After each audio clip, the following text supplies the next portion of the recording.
Bismillahirrahmanirrahim. Assalamualaikum warahmatullahi wabarakatuh. Nama saya Nurzarina Mazin binti Aziz, memegang nomor metrik E169704 dan pembentaran saya pada hari ini adalah di bawah tajuk Hagia Sophia, Sejarah Penubuhan dan Penelitian dari Aspek Seni Bina. Pertama sekali, kita lihat terlebih dahulu mengenai latar belakang kajian. Sebagaimana yang kita ketahui, Hagia Sophia adalah monumen yang sangat terkenal dalam sejarah Empire Byzantine dan juga Islam.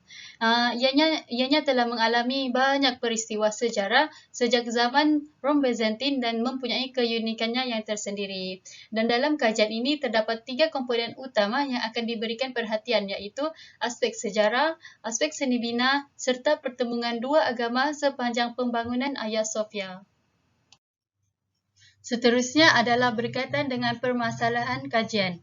Apa yang saya dapat rumuskan daripada dua orang penulis ini adalah mereka mengatakan bahawa Hagia Sophia ini merupakan sebuah seni bina yang unggul dan membawa kepada pelbagai peristiwa baik dari segi sejarah, seni bina, agama dan juga pelbagai lagi aspek lain yang dibincangkan melalui pembangunan Hagia Sophia. Oleh itu, objektif kajian ini meliputi 3 perkara, iaitu mengkaji sejarah penubuhan Hagia Sophia, yang kedua meneliti keistimewaan struktur pembinaan Hagia Sophia dari aspek seni bina, dan yang terakhir adalah menganalisis pertemuan dua agama dalam pembangunan Hagia Sophia.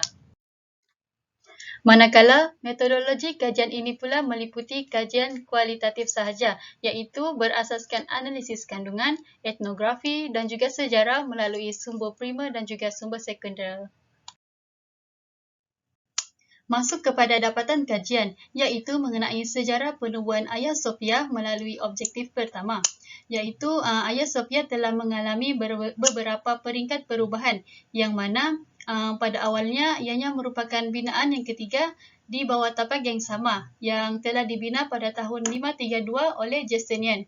Dan seterusnya, ianya telah diiktiraf sebagai masjid setelah kota Konstantinopel terletak di bawah penguasaan Islam pada tahun 1453 Masihi. Dan di bawah pemerintahan Kamal Atatürk, Hagia Sophia ini telah dijadikan muzium pada tahun 1934. Dan baru-baru ini, iaitu pada Julai tahun 2020, Presiden Turki Erdogan telah mengisytiharkan Hagia Sophia kini telah ditukar semula kepada masjid. Seterusnya, melalui dapatan kedua iaitu keistimewaan struktur seni bina Hagia Sophia di bawah objektif yang kedua. Pertama sekali kita lihat dari aspek rangka bangunan. Seperti mana yang kita dapat lihat pada gambar dalam slide, ini merupakan rangka bangunan bagi gereja yang pertama, gereja yang kedua dan juga gereja yang ketiga. Dan pada gambar yang seterusnya pula adalah model bagi gereja yang kedua dan juga gereja yang ketiga. Dan kita dapat lihat juga gereja binaan pada gereja kedua itu adalah binaan tanpa kubah. Dan model ketiga pula adalah pada tahun 537 dan juga 562. Dan kita juga dapat lihat terdapat perbezaan pada struktur kubah antara kedua-dua binaan tersebut. Dan yang terakhir adalah pelan Masjid Hagia Sophia, iaitu pelan setelah Hagia Sophia ini dijadikan sebagai masjid dan dibangunkan pada pemerintahan Kerajaan Utsmaniyah. Seterusnya, kita lihat pula pada aspek hiasan unsur Islam dan juga kubah.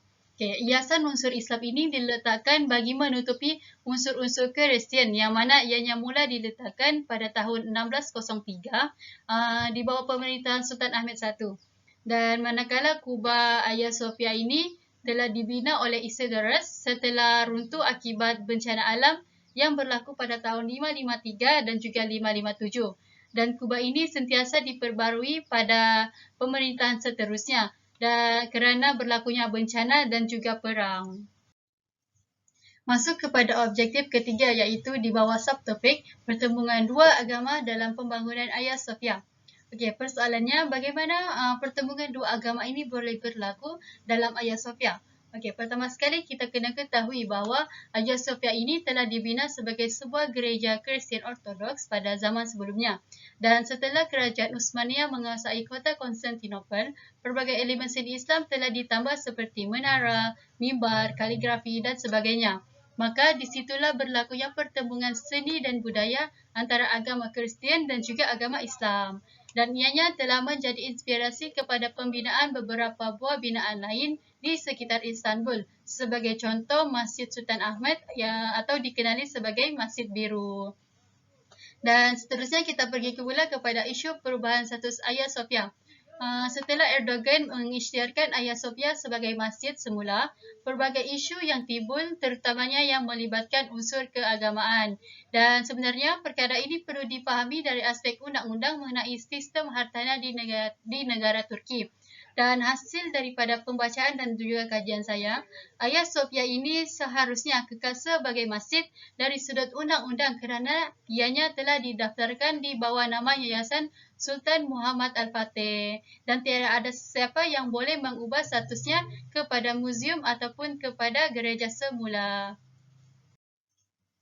Secara tuntasnya, Hagia Sophia ini membawa pelbagai keistimewaan yang begitu unik kerana melibatkan pelbagai peristiwa sejarah, seni bina serta simbolik sesebuah agama dan proses peralihan terhadap monumen itu sendiri.